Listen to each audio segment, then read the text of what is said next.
yang pertama yaitu hubungan antara manusia dan teknologi. Nah, manusia itu tidak dapat lepas dari teknologi.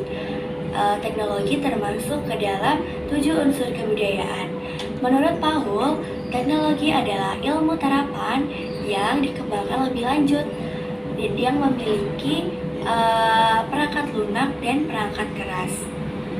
Nah, sebagai manifestasi kekuasaan terhadap alam, manusia, dan kebudayaan.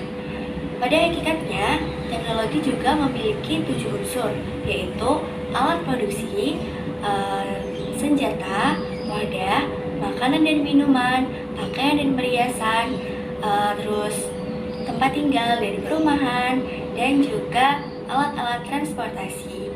Nah, memasuki abad ke-21 yaitu revolusi industri 4.0 dan 5.0. Jadi apa sih revolusi industri 4.0 dan 5.0? Revolusi industri 4.0 itu adalah masyarakat yang kaya akan informasi. Jadi masyarakat itu sudah mulai menggunakan seperti komputer, laptop, dan teknologi informasi lainnya. Lalu revolusi industri 5.0 itu adalah masyarakat yang super cerdas. Nah, akibat dari revolusi industri 4.0 yaitu memunculkan revolusi industri 5.0 karena perkembangan teknologi yang terlalu cepat. Topik yang kedua yaitu dampak positif dan dampak negatif dari teknologi. Segala sesuatu pasti selalu mengandung dampak positif maupun dampak negatif. Begitupun pula dengan teknologi. Nah, dampak positif dari teknologi itu adalah memudahkan kita untuk melakukan kegiatan dan terus membuat kita mampu berpikir kritis dan etis, memudahkan kita dalam menggunakan teks, alat peraga lain untuk mencari informasi. Lalu dampak negatifnya adalah serangan dunia maya, memanipulasi data, dan pencurian informasi dan identitas. Topik yang ketiga yaitu Internet of Things dan Big Data. Nah, bicara mengenai Internet of Things adalah sebuah konsep di mana suatu objek itu dapat mentransferkan data melalui jaringan tanpa memerlukan informasi manusia ke manusia atau manusia ke komputer. Nah, Internet of Things ini sudah berkembang dari konvergensi yaitu maps, internet, dan teknologi nirkabelnya adalah bicara mengenai big data. Nah, big data itu adalah sesuatu yang menggambarkan volume data yang besar, baik data terstruktur maupun tidak terstruktur. Nah, big data ini banyak digunakan oleh pembisnis. Pentingnya menggunakan big data tidak hanya pada saat tidak hanya pada jumlah data yang besar saja, namun bagaimana caranya mengolah data internal dan eksternal.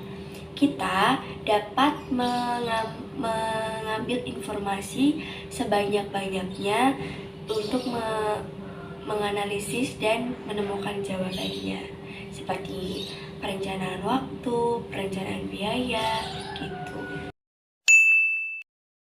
Topik yang keempat yaitu Artificial Intelligence atau AI. Nah, AI ini artinya adalah kecerdasan buatan.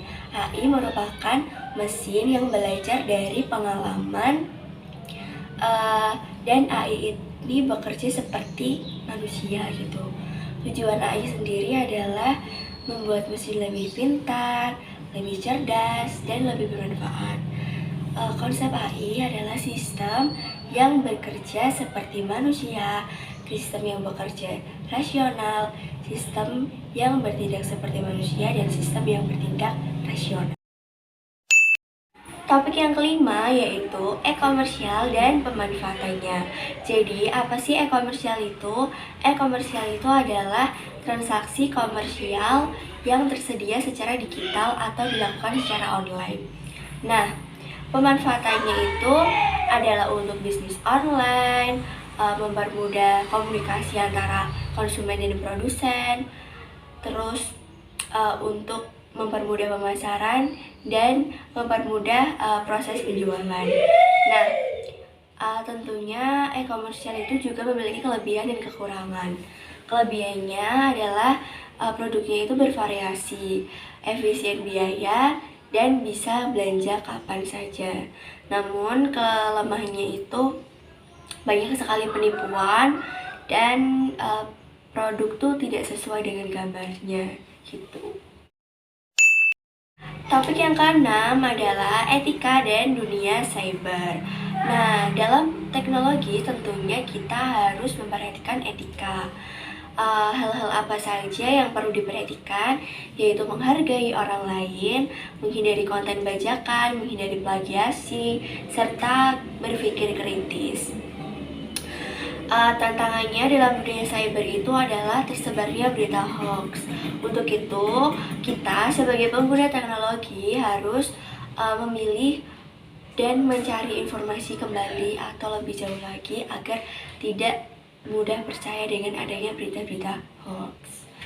Nah, pemanfaatan internet itu juga harus dilakukan secara bijak gitu, dan supaya kita terhindar dari plagiasi.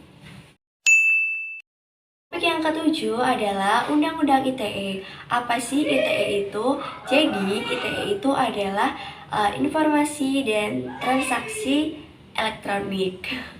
Nah, dalam Undang-Undang ITE diatur di pasal 11 UU pasal 11 tahun 2008 dan KUHP. Fungsi ITE adalah memberikan rasa aman, memberikan keadilan, serta memberikan kepastian hukum.